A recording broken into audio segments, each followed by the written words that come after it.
What is up? Welcome back to my channel. Welcome to a brand new video. Today's video is going to be a plant chore video.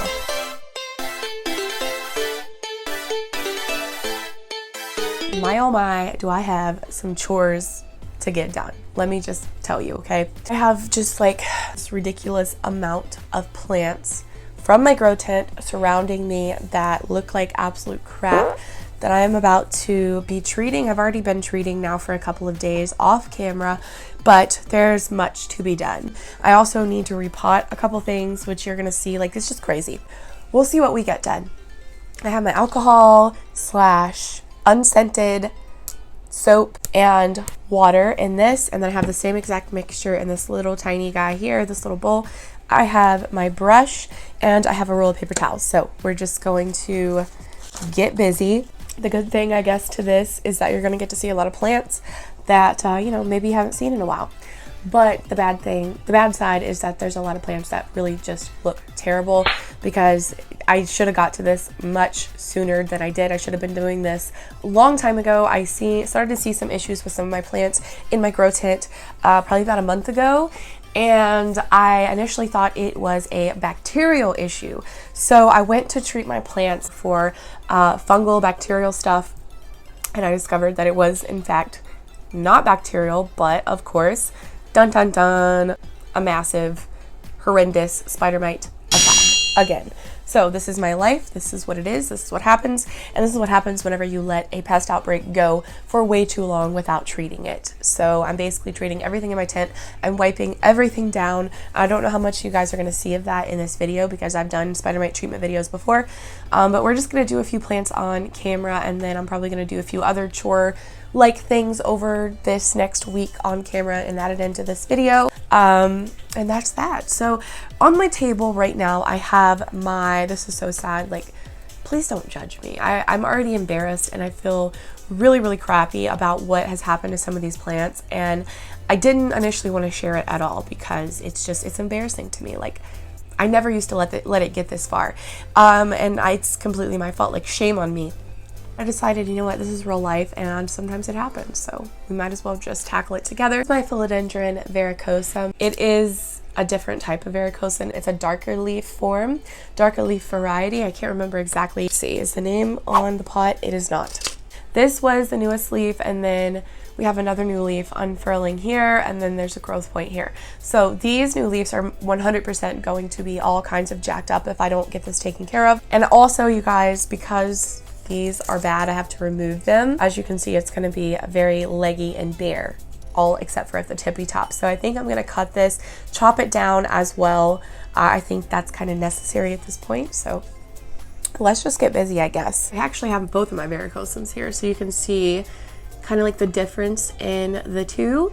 And I don't see any mites necessarily on all of the plants that I'm treating, but I do see damage on most of them. So, they're sneaky little bastards. So we're going to start off, let's go ahead and start off with this small one because why not? I'm going to start off by just spraying them down, like saturating the leaves. This is my go-to spider mite treatment method, is just rubbing alcohol because I find that it just works really, really well. It kills them on contact. So this is the method that I just kind of have stuck with over the last couple of years for that reason. I'm just taking my makeup brush. This is an old brush that I have used now for years for this particular purpose. It's a really firm makeup brush, but it's not rough. The bristles aren't rough. It's not going to scratch or damage the plant leaves.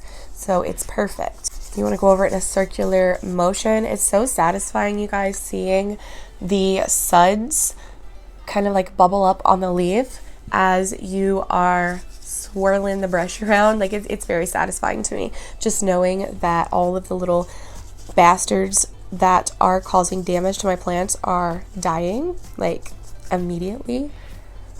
It's a beautiful thing.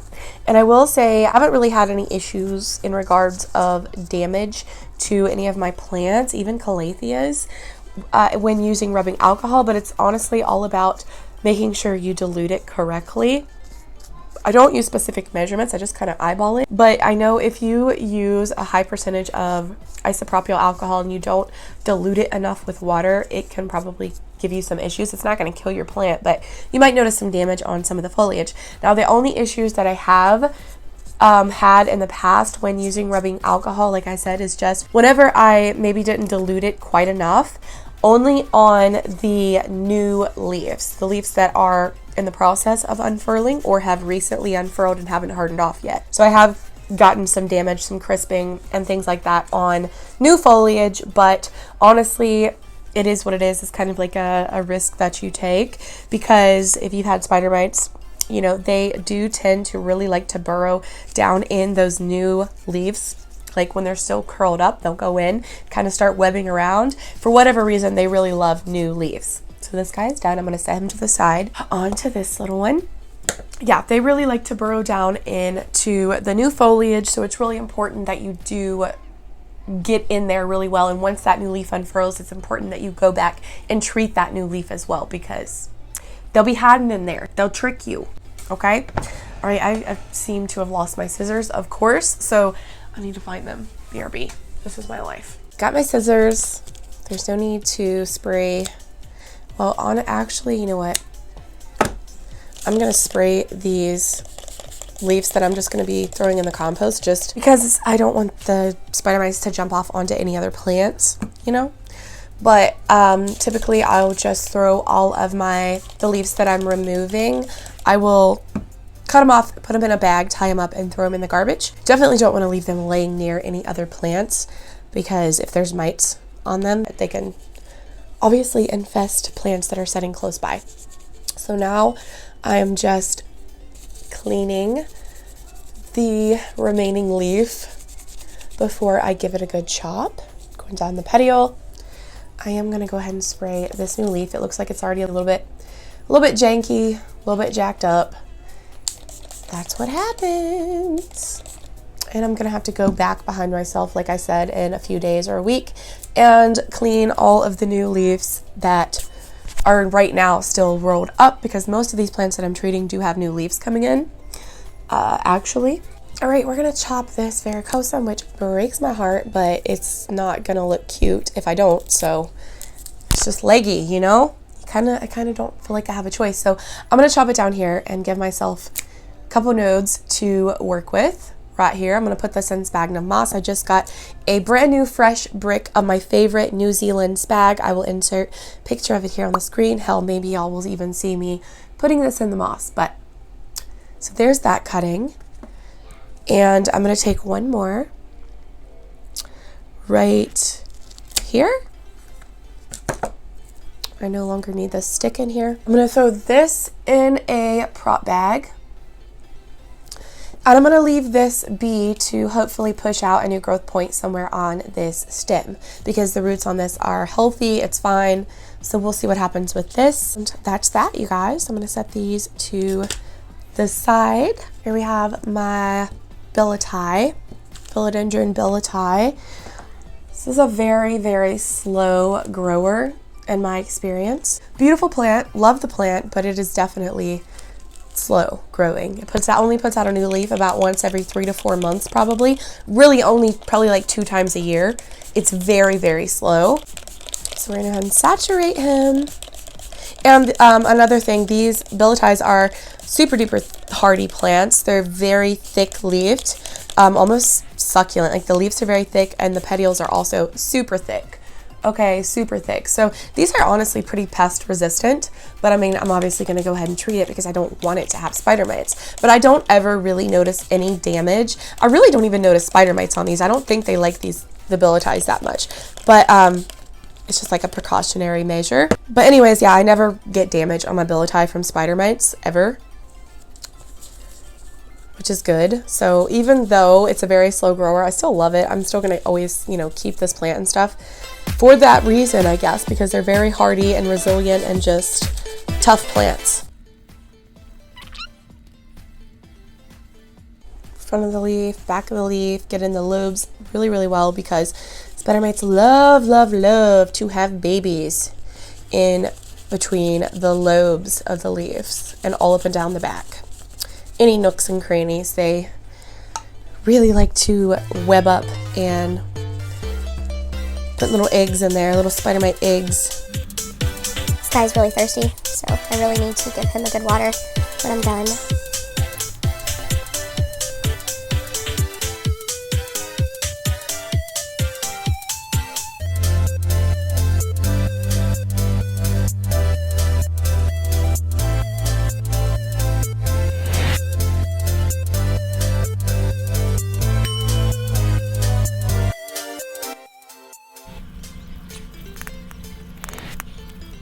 He's done.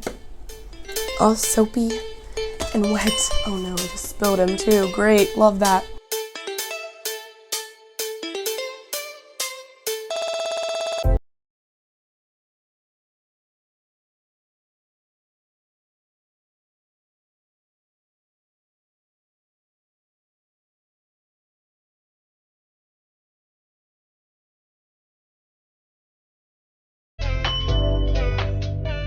New growth point.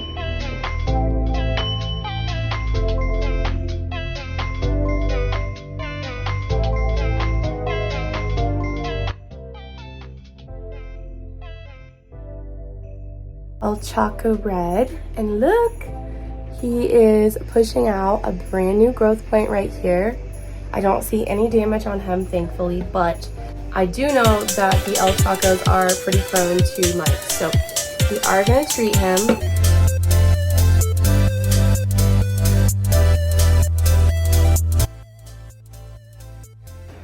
Beautiful. Here we have my beautiful fibrosum, philodendron fibrosum. This is her newest leaf here, this little cutie. And currently we have a new leaf right here about to unfurl. Love to see it. Again, no damage on her, thankfully. Some of them I definitely did get to soon enough, but there was just like a certain area in my tent that was hit really hard, and those plants really took a hit, took a toll on them, you know? So, be careful because these leaves are so thin. Easy to tear and damage.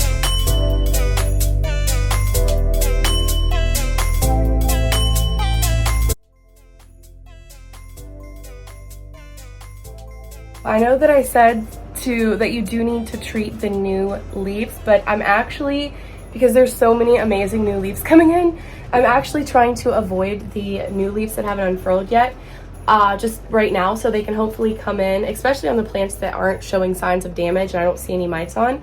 I'm trying to avoid getting any alcohol on those new leaves that haven't unfurled, and then once they unfurl, I will go ahead and treat them, just so maybe they have a chance at coming in nicely before I, screw it up. So here's our fibrosum, absolutely gorgeous. Cannot wait again to see this new leaf. This is one that we're gonna be actually repotting. Oh gosh, probably today, because oh my gosh, like look how big this plant is in comparison to this tiny little nursery pot. So this is my Anthurium Vici, okay, and look at this leaf, it's gorgeous.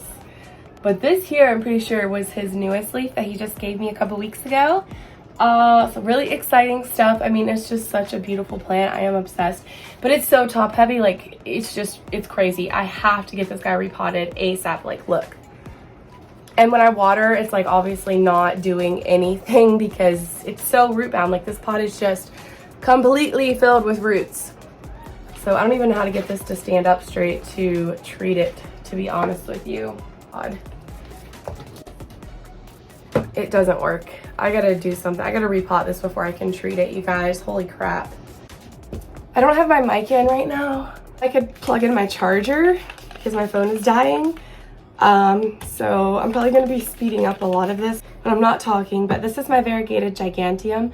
Had a lot more leaves, you guys, but it definitely has lost several from repotting it, yes, but also the SpiderMites, I think. I do have a new leaf coming in right here, so it looks okay. So that's a good thing.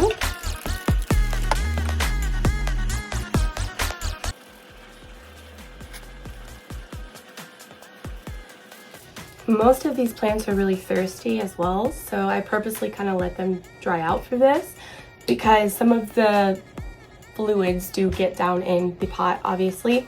I try to be careful and avoid that, but So a lot of these, the ones especially that need watered, I'm moving into my bathtub, and once I'm done and I have it filled with plants, I am going to just gently spray all these plants off, spray off the soap and stuff, and go ahead and water them at the same time before I put them back in their places.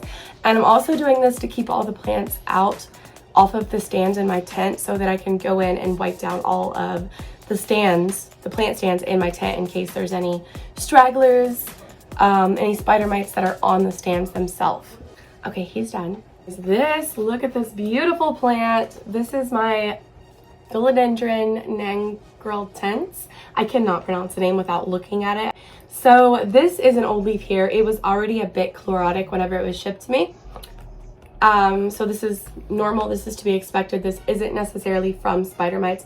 Kind of investigating, trying to see if I see anything, but I do not. And then I actually did this with a candle because I'm an idiot. But here, look at this new gorgeous leaf. This is why I wanted this plant so very badly. Look at that, it's so shiny. It's like brown, and the backs are this gorgeous shiny red color, like it's incredible. And then these super hairy petioles, and the deep red. It's amazing, amazing. This plant also needs up potted. As you can see, it's just full of roots, absolutely stuffed with roots. It's pretty crazy. I'm not gonna remove this leaf yet, I don't think, because it's not hurting the plant, so I don't really see the point, so I'm gonna leave it be for now. He's also a good bit top heavy. So I did a recent repotting. Well, we're gonna have to do a repotting of some of these philodendron and anthurium next, for sure. Massive leaves, I mean, absolutely.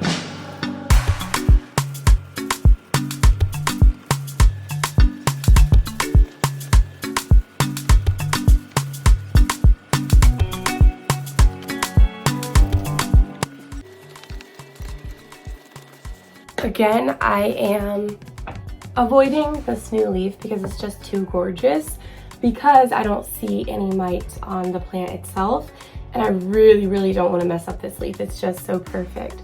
So once it matures a bit and hardens off, then I will go ahead and treat it, but for now we're gonna leave it be. Look at that. Isn't that incredible, you guys? Oh, this thing is magical. Hello guys. Oh, my washer's going crazy. Hopefully my husband goes and fixes that. Oh, that's bad. Anyways, we have this giant beast right here that I've been putting off repotting till spring. Well, spring is here, the time is now, and it hasn't given me any new growth in a little while, so it literally has roots on top of the pot, like coming out of the soil. I'm hoping that giving a nice up pot into this bad boy here, which I think should be the perfect size, I hope, will encourage her to do a little growthy growth. Please don't knock any plants down on your way, buddy. Pretty big plant in a not so big planter. So it gave me its last two leaves, this big guy and then this big guy were its last two leaves, probably maybe 2 months ago now. So it's definitely time, y'all. He's just down in this white planter and this big black nursery pot. So, oh yeah, he's got roots making their way out the bottom. He's got roots all over the top. It's kind of hard to show you guys, but he does. How am I gonna do this? Yeah, I feel like this will be a nice size up. We'll see. Is that any better? Oh, I feel like I need a sharp object. Something to stick down on the sides of the pot to break this buddy loose. I mean, this thing is full of roots. Maybe we can get away with doing it this way since it's a thin pot.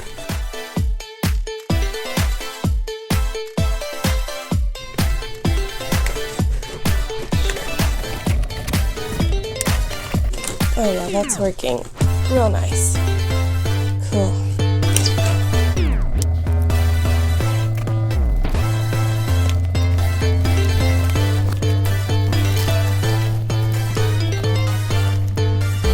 No, there's a root stuck. Come on there, buddy. Okay. Well, I got him. That actually wasn't as bad as I thought it was gonna be. Look at those beautiful roots. Yes, he definitely was in dire need of this, okay? When I water it the next day, even hours later, the top of the soil would be basically practically dry still. Like you couldn't even tell that I just watered the plant. And this little mat is nice. It's just way too, like it's not that helpful for this giant plant, which I wouldn't expect, but this will be perfect for smaller plants, you know? Definitely. Let's see. I don't really want to mess with the root ball too much. Okay. This pot is a lot more narrow. It's wide at the top and then it gets more narrow down towards the bottom. So this actually, realistically, probably isn't big enough. Oh no.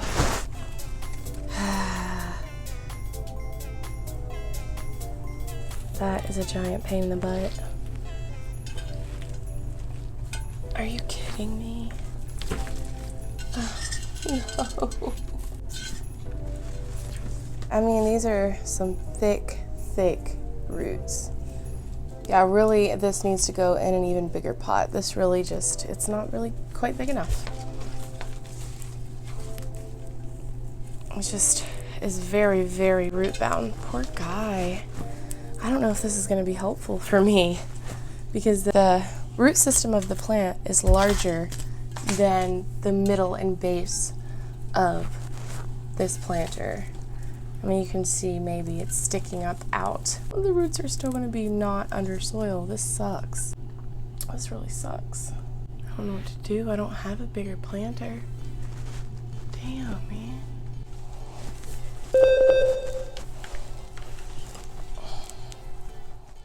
Brand new day. It's actually about 2 weeks after you've seen me trying to repot this massive Monstera with no luck. Basically, the following morning, I had to run out to my local Lowe's and pick up a planter that was large enough for him because I just didn't have one, and the one I was trying to squeeze him in, it just wasn't going to work. I could have squeezed him in there, but he wouldn't have been happy. He would have still been root bound. It would have been completely pointless. I ended up going out and I found this massive planter, you guys. I have no idea what size it is in comparison to my hand, though. I mean, you can see it is huge, and it ended up being the perfect fit for this plant. It has a little bit of wiggle room to grow, room for the roots to expand, and yeah, I'm very happy with it. And needless to say, literally a couple of days after I placed it in this planter, I uppotted it, right? Look what happened. He immediately pushed out 2 new leaves.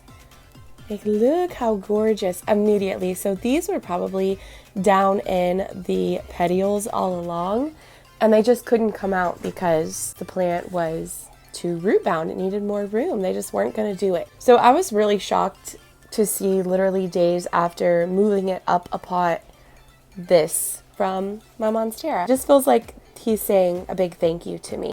Love to see it. We're very happy for him. Here's a little update on this situation. We're continuing on with plant chores. So I have this Astrophytum here that I featured in a recent video titled My Greatest Big Box Store Finds or something. And this is him, and he is grafted on this dragon fruit cactus guy that they typically graft moon cacti onto. And I said it in that video, but for whatever reason, these always rot out on me after 2 years max. That's as long as I've ever been able to keep one before they rot out on me, and I know I'm not overwatering. It just happens. So I've actually said this for a while. Like, I've known that this moment was going to come. I've known that I was going to have to try and remove the Astrophytum from the dragon fruit at some point. So the point is now, as you can see, it's leaning, it's rotted. I really want to save this guy because I love him so much. He's just so cool. Pot him up in a pot all of his own. So I have some stuff here. I do not have a proper tool for this, so I picked up a pot for him today, and I also picked up some horticultural perlite, and then we have some just standard Miracle-Gro succulent potting mix here, because my aeroid mix I don't think is really going to be great for this, because this is more of a succulent, right? So we're going to mix that up in this bowl. We're going to pot this in this really cute little sloth planter that I picked up for him today. I got to go grab it, but it's adorable, you guys. And we're going to just like cross our fingers and hope that it roots and survives, because I will seriously be very, very sad very, very sad and disappointed if I lose this Astrophytum. So I have no idea what I'm doing. It actually seems kind of loose from the dragon fruit. Interesting. I have no idea what I'm doing, but we're just winging it. I feel like I might be able to just pull this guy off. Seriously. Oh my gosh, this is crazy. Oh, he looks like he has a couple roots, you guys. Interesting. Just tiny little roots. They look like aerial roots. I'm gonna just cut just to be on the safe side, okay? With this kitchen butcher knife here. Oh my gosh. Okay. I just beheaded the dude. So brutal. Okay, here he is. Look how cute. This little swirly star. I love it so much. And it just fills. This guy just feels really cool. He's super heavy. I love it. And this is what the underneath looks like. It does look like there's something. Where did I see it at? Oh, right there. We're gonna peel this off. It does look like there's like a couple itty bitty little yellowish orange roots right here. I don't know if that's roots or what it is, but that's just what it looks like, okay? I really have no idea. Here's the underside, and if I do anything wrong with this and y'all are watching, please leave your opinions down below. Isn't he so cute? Oh, it's so oversaturated, but it's a little sloth. It's really adorable. Okay, my girl Holly, she is a subscriber. She is awesome. She is wonderful. Holly, if you're watching, hey girl, thank you for the tips. Holly informed me, reminded me that I need to let this Astrophytum set for a few days to a week and callus over before I attempt to put it in a potting medium soil. So everything, I already mixed up my soil and all of that. I am waiting. It's been several days now. You guys will see me pot it up when the time comes in a few more days. But yeah, I knew better than to go ahead and pot it up. I don't know what I was thinking. Thank you, Holly. You know, I mean, I guess the part that's important, as long as I fill this all the way with soil, would be setting in the soil. And maybe this would be good because it would just kind of hold it still and keep it from sinking and keep it from the body of it going down in the soil and rotting. You know, so maybe that could actually be a good thing. We're gonna try it.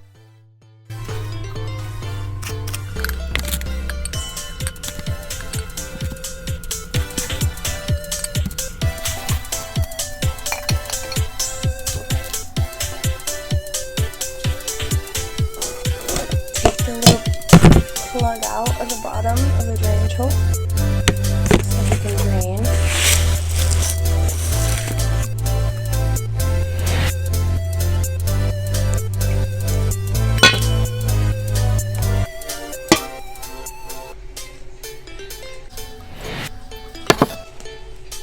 I just feel like this planter is not really going to work.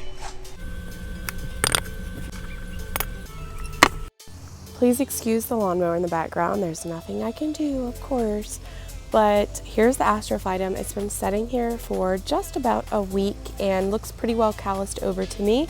It's been setting in this window, getting some really good sunshine. So I think it's time. We're going to go ahead and pot this baby up. And by pot up, I just mean literally sit down in the planter of wet soil. So let's go ahead and do that. Okay, so this is where this Astrophytum is going to be living, right here in my grow tent on this top shelf directly under the light. I have a lot of Hoyas, succulent type, light-loving plants on this shelf, so I think it'll do really well. And that's that. I mean, really simple. The soil's already wet. Let's turn this guy around so you can really see him. He is so freaking cute. And I'm going to keep a very close eye on this and hope that it does well. I probably should have put it in terracotta, but I didn't. So let's see.